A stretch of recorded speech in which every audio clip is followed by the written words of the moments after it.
Yes! Yes! Lion's Lair, we're doing it. We're filming a special here. What the fuck? And listen, it's a shithole. There's no sugarcoating it.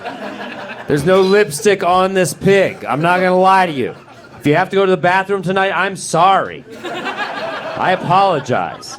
Piss in the alley like everyone knows to do. Rookie. I started comedy here 20 years ago this month. I started right here. Thank you very much. Thank you.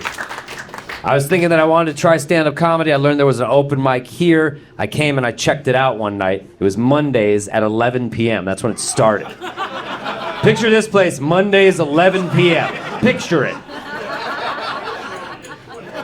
But I was wrapped. I showed up and maybe 15 comedians went up, and 3 of them were okay, and then 12 of them were just dog shit. And I was like, I've never done this before, and I guarantee I'm funnier than those people. So I went home and I wrote jokes, and I worried all week long. I paced, I practiced them in the mirror. I came back the next Monday at 11, and there was a band playing. There's no open mic at all. And I could have interpreted that as the sign that I wasn't meant to do this. I could have tucked my tail and ran away, but no, I came back the next week with jokes that sort of worked.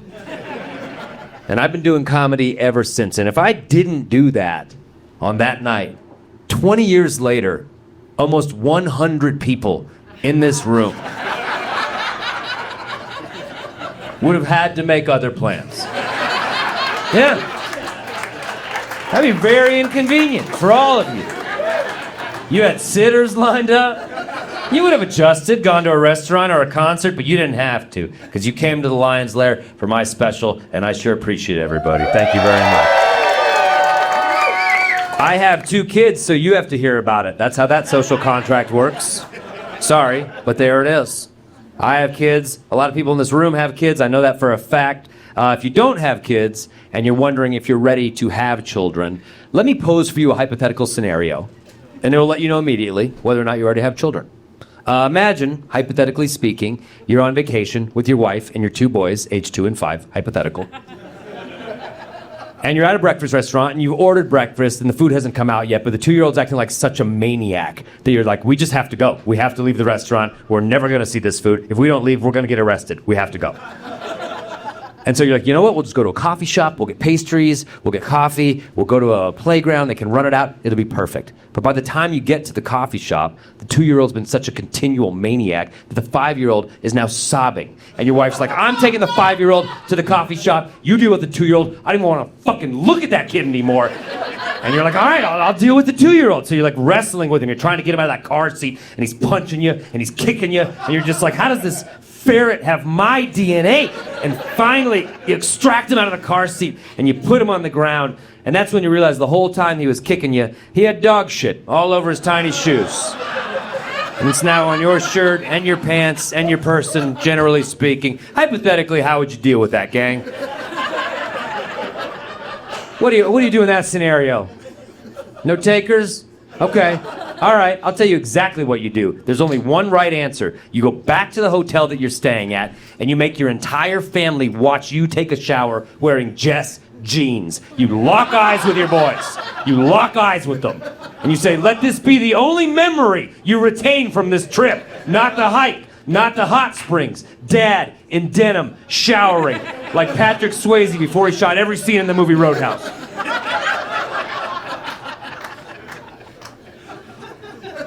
Except that's not even what happened. You want to know what happened? We just went to the playground. I got the diaper bag out, I wiped myself off with wipes as best I could, poured some water on myself, and we just went to the playground. And that's when you're ready to be a parent. When you're not a parent, you're like, hypothetically, were I to ever get dog shit on my person, I imagine I'd have to change clothes immediately. When you're a parent, you're like, I got dog shit on me, I can ride this through nap time. There's no problem. I honestly think it's a pretty cool look.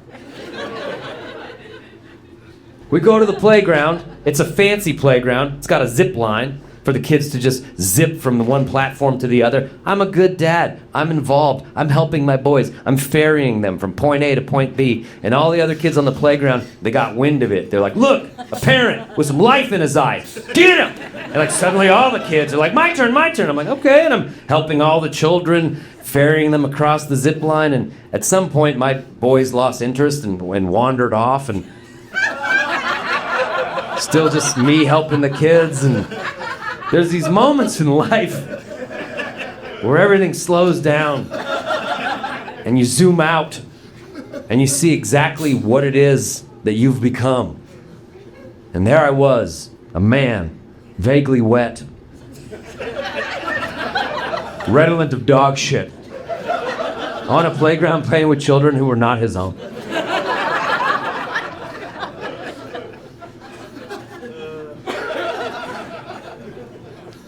We're done at 2. We are done. No more. Done at 2 kids. Honestly, we've started talking about adoption. Yeah. If we can find a good home for the 2-year-old, we're ready to downsize this thing. 4 just feels unwieldy.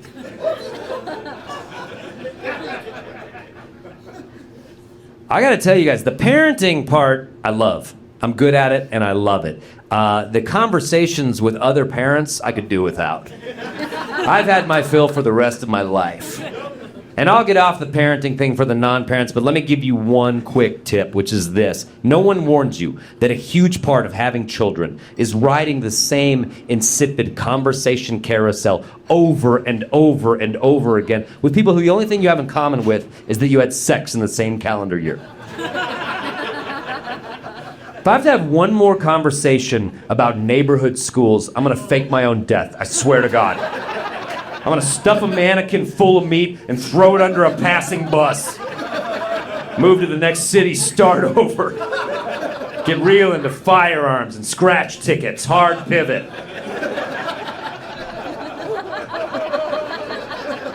What high school am I sending him to? He's 5 years old, man. I haven't thought past tomorrow. I don't even know how we found the school we're currently at. But I'm just gonna keep taking him there until they say he can't come anymore. And on that day, I'll ask the principal earnestly. I'll say, well, where do I take him now? And if they don't have an answer, I guess I help him get a job. That's job time, little dude. He talks a lot about wanting to be an astronaut. We're driving to Cape from Canaveral. Get the fuck in. He does. My son wants to be an astronaut. Classic little boy. So I have to read him all these space books. I don't know if you guys are up on children's literature, but it's very busy lately. There's the main narrative, and then there's all these little factoid bubbles and information boxes, and you gotta read all of them to the kid because they demand it. So I was reading my boy this book on space, and I read this exact factoid which said, if you cry in space, because of the lack of gravity, the tears will not roll down your cheeks. So you have to wipe them away. And I didn't know that. Here's another factoid that I didn't know. Apparently, some astronauts are pussies.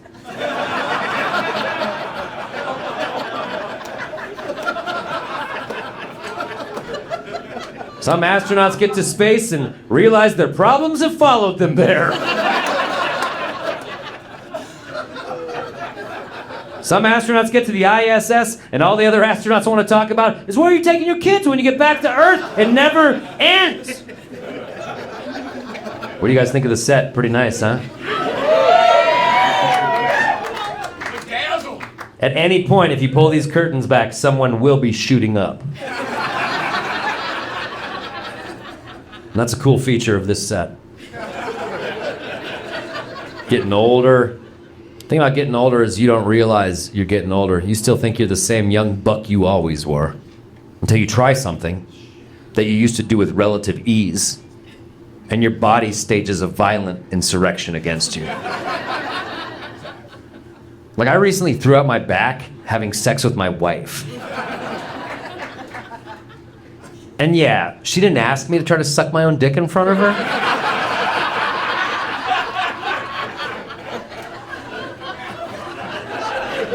But it was her birthday and I wanted to do something special. Plus, the coupon I had given her the year before was about to expire. I was like, honey, you've got literal hours on this thing. Redeem it! Redeem it, I say! You get old, your thoughts get lame. I have the stupidest thoughts. I hate them. I have lame thoughts. The other day I was walking my dog. Rare moment of solitude. Rare moment of solitude. My wife's like, somebody's got to walk this dog. It's been days. I was like, I'll do it. I'll be back in 9 hours. I'm going to walk the shit out of this dog. Walking through the neighborhood alone. Rare moment. And I had this thought, and I said it out loud to nobody. To myself. Had this thought and said it. I just said, okay, see, this is good landscaping. What? And up until that point, I didn't realize I was utterly dissatisfied with all other landscaping. But apparently I was, profoundly so. For in this rare moment of quiet, I revealed to myself this truth. I hate the landscaping in this neighborhood, except for this one house. But I didn't have time to dwell on that shit, because the next thing I know, I see my neighbor Steve, and he's dragging the recycling bins down to the curb, dragging the compost bin down to the curb, not realizing Monday was a federal holiday. It's gonna push collection day back one day, and I gotta watch Steve's dumbass out there the whole next day, being like, where are the bins? Have they come to your house yet? What's going on? Is there some sort of emergency? What the fuck is going on in your life, Steve, that you don't remember that Monday was a federal holiday? Every Saturday, you remember to fly your Michigan State game day flag, but you can't remember Monday was Cesar Chavez? Steve, you're 55. How are you going to suck your alma mater's dick?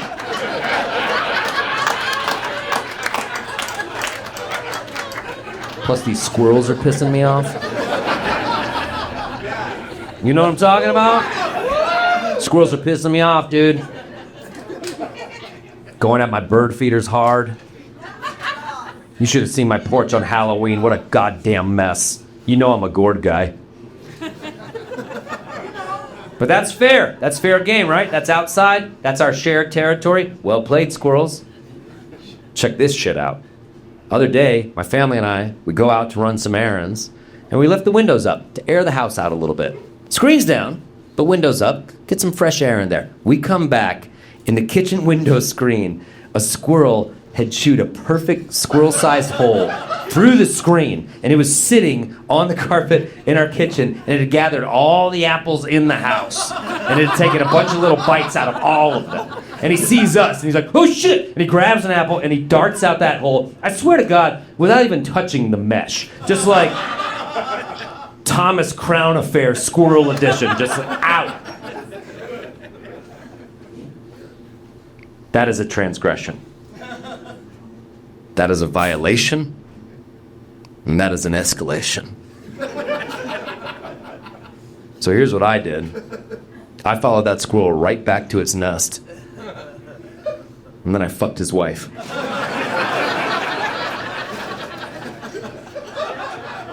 How you like them apples? Yeah. I could tell you guys hated squirrels the second you walked in. This is a safe space, everybody. I was writing jokes at a coffee shop the other day, and I don't want to reveal too much about the process, but when I write jokes, I like to listen to music. So I had earbuds in, listening to music, and I was watching a table of men in front of me. There were 5 of them, and one of them appeared to be the leader, and he was talking a lot and gesticulating, and they were all just nodding at everything he said. But I couldn't hear them because I had music going. And then there's that moment when the song fades out, and there's like 3-4 seconds before the next song comes in, and you hear just a snippet, right?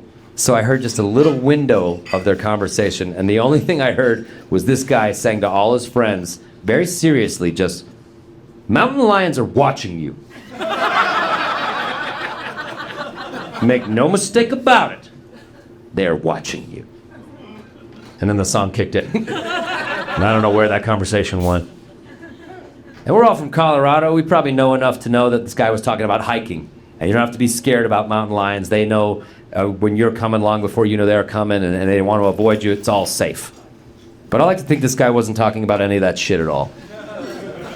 I like to think that this dude was just saying, generally speaking, mountain lions are watching you. Because what better way to live your life than as if a mountain lion's clocking your every move? I think we'd all be better people if we operated as if mountain lions were watching us. Like you go to parallel park your car, right? But you do a terrible job. You just like ding the bumper behind you, but it's not that bad, just a little scratch. You're like, whatever, I'm just gonna get out of here. And then you look out your passenger window, there's the fucking mountain lion looking at you.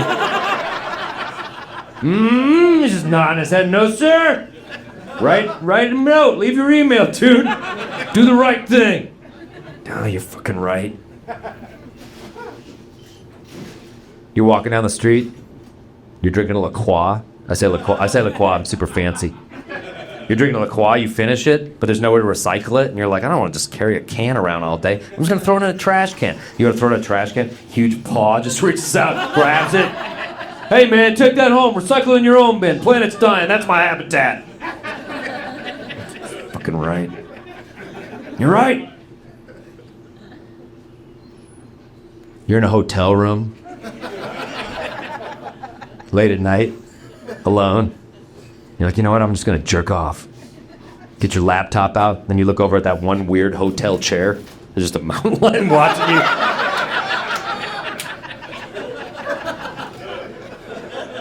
And he's like, go ahead, I like it when you jerk off. I don't know why you only assign me noble qualities. I'm a multifaceted individual like anyone. You should jerk off extra hard for me, dude. I love it when you jerk off. After you jerk off, you should kill a guy. Some of my fondest memories are killing guys. You should do it. You're like, all right, I'll fucking kill a guy. 6 months later, you're in court. You're like, the mountain lion told me to kill the guy. Right after I jerked off, he said I should kill the guy. Judge takes his mask off. He's a fucking mountain lion. One by one, all 12 jurors, mountain lions. Cut back to the coffee shop where I was writing. Those dudes were mountain lions. You guys, I'm working on a new horror movie. It's about mountain lions. It's called Lion to My Face. And everybody knows they're scary physically, but what my movie asks is, what about the psychological threat? Speaking of psychological threats. Cougars. It's all good. It's a fucking lion's lair. Someone's got to yell shit out. I can't have a special in this bar and be like, everyone will be behaved perfectly. I'll tell an absurdist rant on mountain lions, and this guy will be like, man, old hot ladies, who wants to talk about it? Huh? But what about those old hot ladies? I won't say anymore, but if you have a bit about old hot ladies, you've got an audience. Speaking of mental health, I listen to a lot of podcasts, because look at me. But I think I'm listening to the wrong podcasts. Because I keep hearing ads for a company called Man Therapy. Have you guys ever heard of this? Mantherapy.com. And the ads are literally like, Man Therapy, get your brain box working tip-top. That's an actual ad. That's not a joke. That's one of their ads. Man Therapy, from the inventors of pork chops and tomahawk jets. Again, literal ad. That's their shit. As far as I can tell, Man Therapy's whole ad campaign is just like, get help, pussy.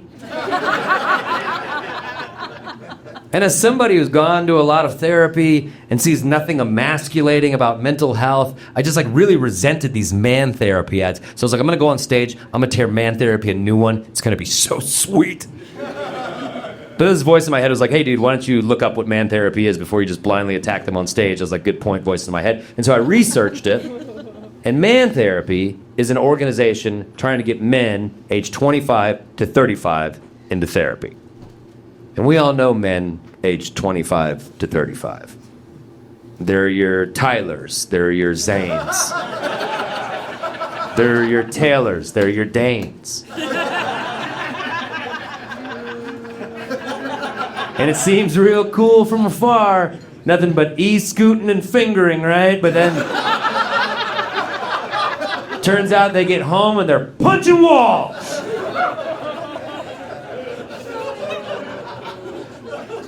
But it's actually more serious than that. Men aged 25 to 35 are 4 times more likely to commit suicide than women. 4 times. So Man Therapy is an organization trying to get these dudes, the bros of the world, into therapy, albeit in a way that I sort of resent. So I was like, good for you, man therapy. You're fighting the good fight, whatever. But ever since I realized that, I cannot stop writing ads for man therapy. I wake up every day, I was like, I got another one. I can get these dudes help. They need help. So I want to share with you some of my favorite ads for man therapy real quick, if that's cool with you guys. All right, these are my favorites. Man therapy. The brain is like a muscle, so why don't you let a shrink squeeze it and see how hard it is? Oh, I'm like not even flexing. I'm like not even flexing right now. Man therapy.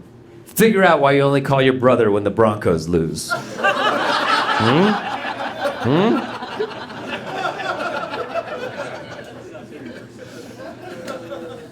Man therapy. Bet on your brain to beat the spread. Brought to you by Caesars Sportsbook. Man therapy. The hug your father never gave you. Are we trying to get these dudes help or not? Some 27-year-old in a Tesla hears that on the radio. He pulls over. He makes a call.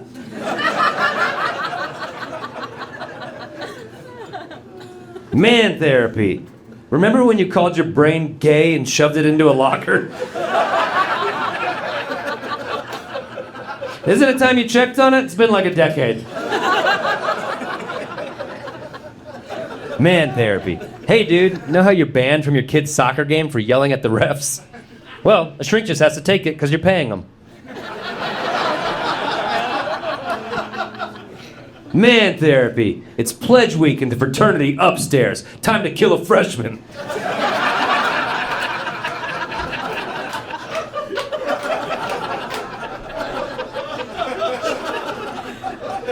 Man therapy. Listen, I get being vulnerable is like super hard and everything, but hear me out. What if your therapist has huge tits?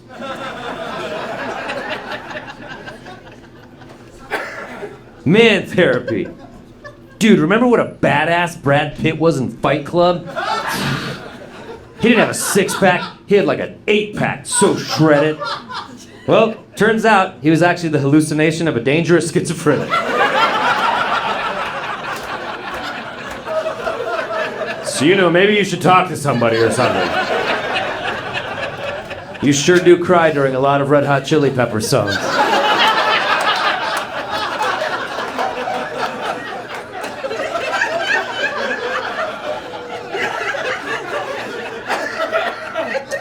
This is the last one. Man therapy. Hey, bud, life's pretty hard. No shame in talking through it all. Maybe in time you can work through it, and instead of calling it man therapy, you can just call it therapy like a real man. Yeah. Yeah. Because when you tell people you're a comedian, they tell you jokes, and that's the worst. That's just the worst. But sometimes I forget. Like the other day, I was out in public and I was wearing a shirt from Comedy Works, my home club downtown. Comedy Works, just wearing it on my chest. That's an invitation to talk to me about stand-up comedy. That'd be like a doctor wearing a lab coat on a bus. You're gonna get a lot of creeps coming up to you and showing you moles, you know what I mean? But I wasn't thinking, I was just out there getting dinner for my family. I'm wearing a Comedy Works shirt, just in line at Noodles and Company. And I could see the kid working the register clock my shirt. He was a 26-year-old, a guy who needs man therapy. He's a man therapy. Like if a flip-flop could work a register. That was this dude. He sees me and he goes, aha, Comedy Works. You a comedian? I go, no, I was shirtless and cold and found this at Goodwill. What is comedy? He goes, no. You can't fool me. You're a comedian. I got one for you, dude. I was like, fuck. He goes, what's the difference between an anal and an oral thermometer? And I just stared straight at the ground. I was like, if you don't respond, this will go away. Just don't say anything. This will end. And he goes, difference between an anal and oral thermometer? The taste.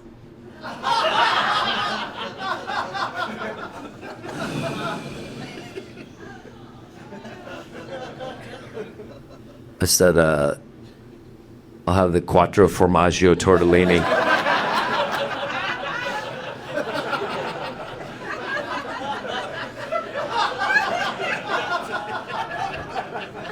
He goes, Comedy Works, huh? You know, my roommate, he's on the new talent night at Comedy Works. He's kicking butt. I'll tell you, that dude, he's got a different lady in his room every night of the week. You know what I'm talking about, dude?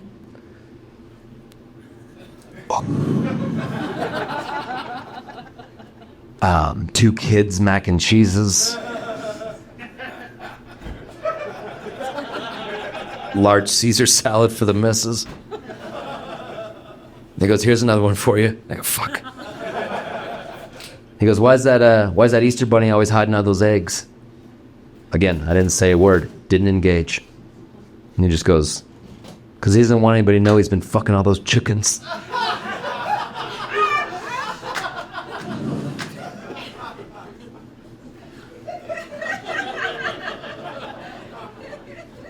I said, I was recently reading Viktor Frankl's Holocaust memoir about his time in Auschwitz.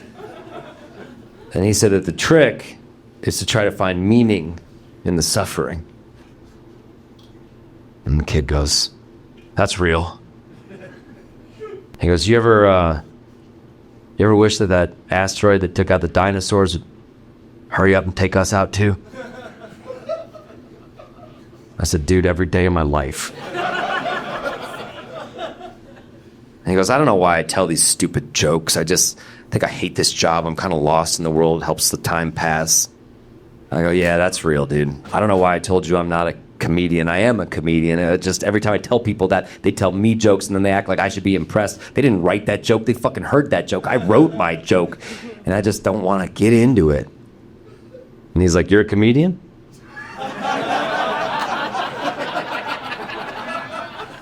I go, yeah, man. Yeah, I'm a comedian. He goes, what's your name? I think I'd like your stuff. I said, my name's Joe Rogan.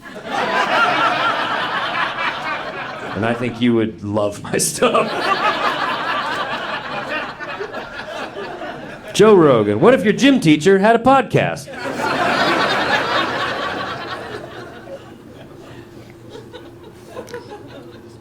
Do you think when a comic is dying, when it's like the end of their life, and they see the light, they just instinctually start telling their closer? You know what I mean? Some old road hack, he's in the hospital, he's on his deathbed. The doctors are like, there's nothing more we can do for him. It's time to help him transition to that next phase as peacefully as possible. And he sees the light. And he's just like, I'm gonna get out of here on this one. And the doctor's like, no, sir, please, conserve your energy. He's like, hey, y'all ever notice how, like, men and women are different?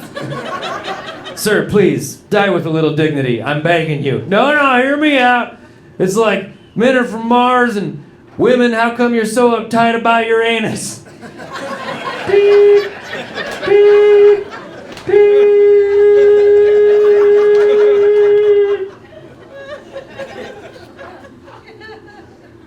Time of death. 11:17. Oh my God, he's trying to say something. What is it, sir? Yes, I'll pass along any message. Something to a loved one? What is? I got merch for sale!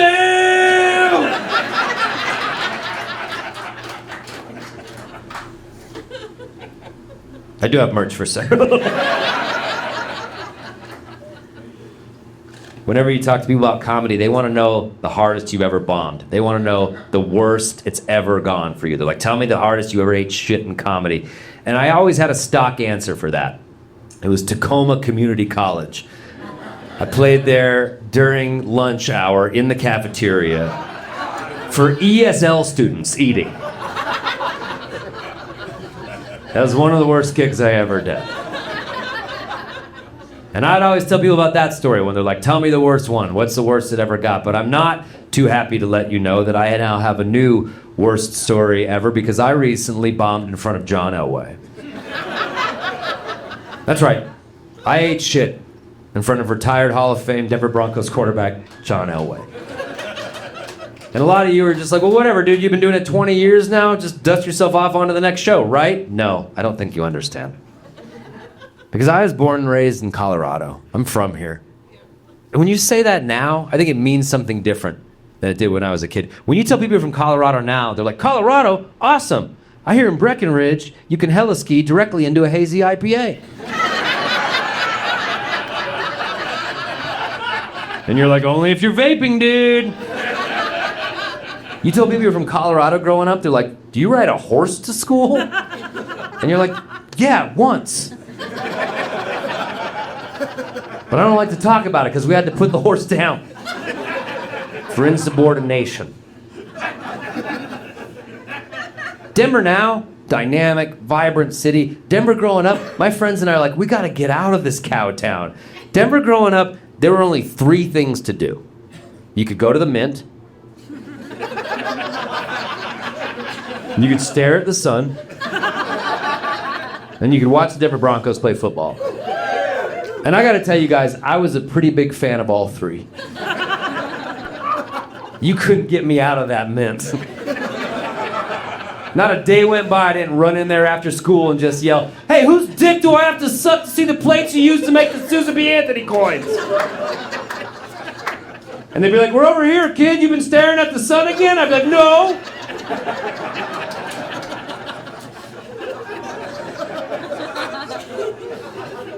But by far my favorite activity was watching the Denver Broncos play football, and a huge part of that was because of John Elway. I'm not going to pretend everyone's intimately familiar with my city's sports history, so I will give you the cliff notes, which are these. In 1983, the Denver Broncos did something that had never been done before in the history of the NFL when they decided that they would draft an actual horse to play quarterback.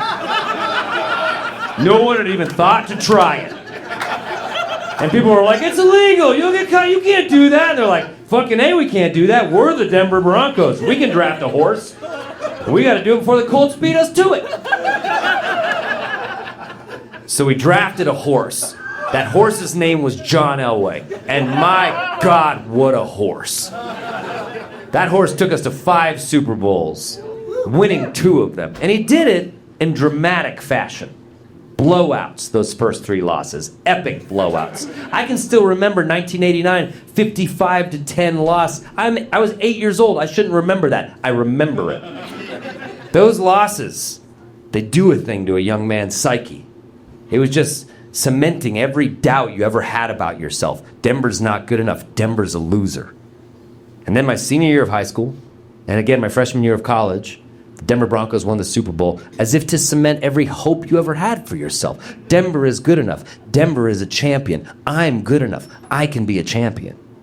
And you guys are like, Adam, you're being grandiose. This is hyperbolic. I ask you, have you ever had a conversation with anyone from Buffalo, New York? You can't do it. They can't hold your eye contact. So ashamed are they of their Super Bowl losses. They just start sobbing, go to a working class bar, listen to Goo Goo Dolls, wait for the next season, shovel out. And the only difference between Buffalo and Denver is those Super Bowl championships, 2 of which John Elway was directly responsible, and you could argue was for the 3rd for bringing Peyton Manning here. So I got offered to play a gig for John Elway Auto Nation. John Elway owns a chain of car dealerships in Denver, John Elway Auto Nation. And they asked me to play their annual company Christmas party, an awards banquet and gala. It's what's known in my business as a corporate gig. Corporate comedy is to comedy as Christian rock is to rock.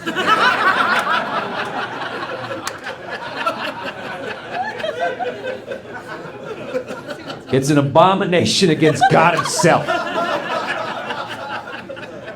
But it pays very well, and so you do it because you are, in fact, a whore. So I took the gig, and I knew the gig was going to be terrible, but in my head I was like, what if it isn't terrible? What if I crush? What if I become John Elway's favorite comic? And on Sunday Broncos games, they cut to the box, and there's Elway up there spitting because he still chews, and I'm next to him eating hot dogs, just ha ha ha, just laughing. The dream, the absolute dream.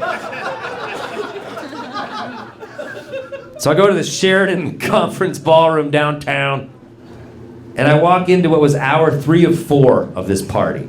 And everybody was absolutely wasted and exhausted. And they just wanted the night to be over. And they're wrapping up the awards, and some MC just comes out of nowhere. And he's like, all right, everybody, we're going to have some music and then some comedy. Music, then comedy. The perfect order of things. Because you know what everybody loves in the middle of a concert? When you're having a good time, rocking out, when some guy you've never seen before just walks out and starts telling you his ideas. But they didn't do the band any favors either, because then the MC was like, but before any of that, as always, every year, now is your time to take a picture with Mr. Elway himself. At which point, John Elway emerged from where I don't know, in a blue suit with an orange tie, looking very old. Looking like a man who'd been hit for a living. And they marched him over to a corner of the room, and they positioned him behind a velvet rope, and there was a Christmas tree and a photographer, and everybody in that room lined up to take their picture with Elway. And me and the band are just watching this play out. And we estimated there were maybe 500 people in the room. And we're like, how many do you think are going to be here by the time they're done taking pictures with Elway? We counted, it was 53. 53 people remained to see our show, and they all went to 2 bars in the back, and they talked loudly and got drunk, like any of us would do at a company Christmas party that would never end. Band got up there. First song they played, YMCA. I don't know why.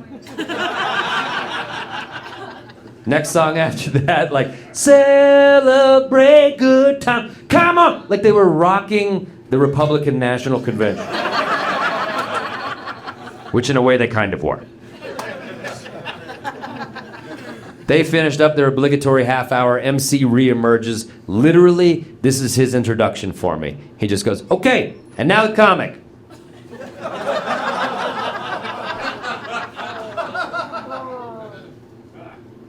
Look, I knew this was going to be a terrible show. I was texting pictures of it to my comedy buddies, describing the circumstances. They were just like, have fun eating every dick in the place. But I also grew up in Denver watching John Elway play football. And John Elway was the king of the fourth quarter comeback. The longer the odds against him, the more likely it was that he would prevail. And I think some of that seeped into my DNA, as it did anyone my generation who grew up in Colorado. The longer the odds against me, the more I think I'm going to succeed. Every time I've been to a terrible show and everybody's bombing, I'm like, not me. I'm going to crack this code. I'm going to make this crowd laugh. So I was like, what I'm going to do is I'm going to go out there, I'm going to pander harder than I've ever pandered.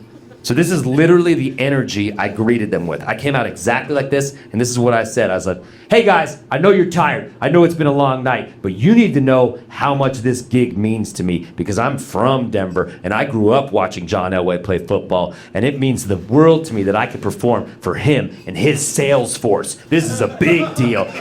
Such a big deal for me that when I was finally able financially to buy my own car, not with help from my parents, my own car, I went to John Elway Honda back in 2006 for a CRV because I wanted that number 7 decal on the back. I wanted everybody to know that I ride with John. So I had that John Elway Honda, and then somebody just yells out, they just go, John Elway Honda closed. I go, what was that? They go, yeah, close. Only outfit in the entire portfolio to ever go bankrupt 8 years ago.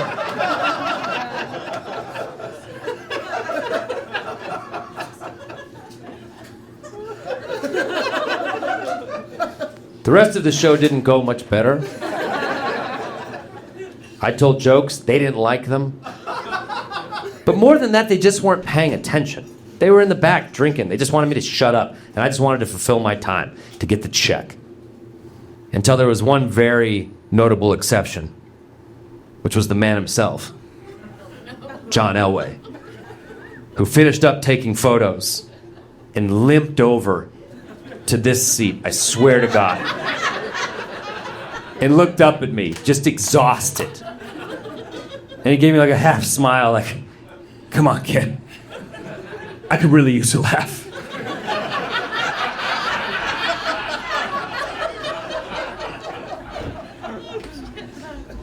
So I looked at John Elway, and I told him a joke, and John Elway didn't laugh.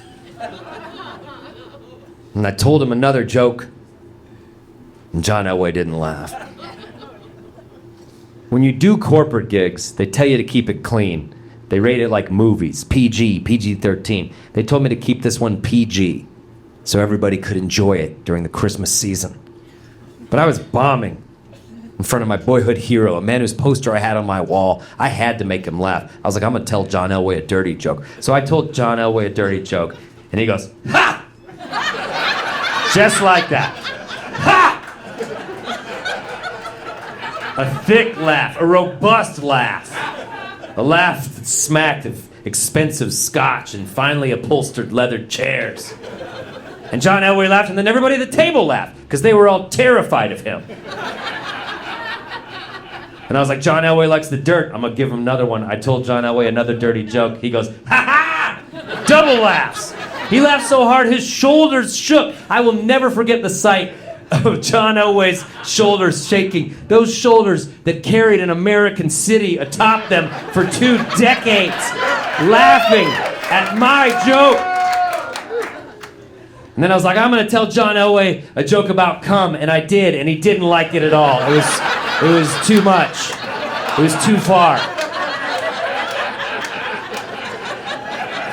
I flew too close to the sun on wings made of cum.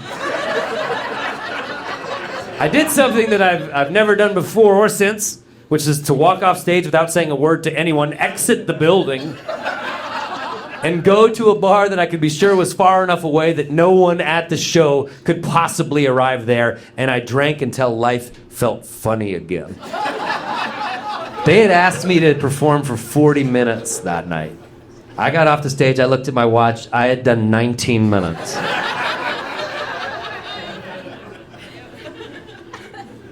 Before the band, before me, they had John Elway come out and give a few words of wisdom to rally the sales troop for the coming year. And here's what John Elway said to John Elway Auto Nation. John Elway said, people always ask me what it takes to be great. How do you get to be considered one of the greats? And I always tell those people, you don't have to be great all the time, but you have to be good all the time. And if you're good all the time for long enough, people will say that you were great. I performed comedy that night for 19 minutes. And I think that I was good for 2 of them. But I got paid $4,000. So I say, if you can only be good for a micro percentage of the time, get paid $2,000 a minute. Here's a tip for you guys. If you have your butter in your refrigerator, you're doing it wrong. You're messing up life. Take that butter out of the refrigerator, get a little basin, put it right next to the stove. It'll melt, it'll be so spreadable. And you guys are like, Adam, what are you talking about? I'll get sick. No, shut up. You know how long people lived without refrigeration? It'll be fine right there next to the stove and it'll be warm. You don't have to fight a frozen chunk of milk every time you want to have some goddamn toast. Put the butter next to your stove, let it be spreadable. You'll thank me. And also, do not tell your family how much you think about death. They don't want to know that. You're the breadwinner. It's concerning to them. If they ask how many times a day, don't say 10, 11. I picture my funeral constantly. Just say, kids, who wants some toast? Come over here. The butter's ready. Give some to your friends, everyone. Enjoy the toast. Life is fine. And also, mountain lions are watching you. What you do with that information is up to you. Thank you, everyone, for coming out to our special. I sure do appreciate it. Y'all are the absolute best. Thank you so much, everyone. Hell yeah.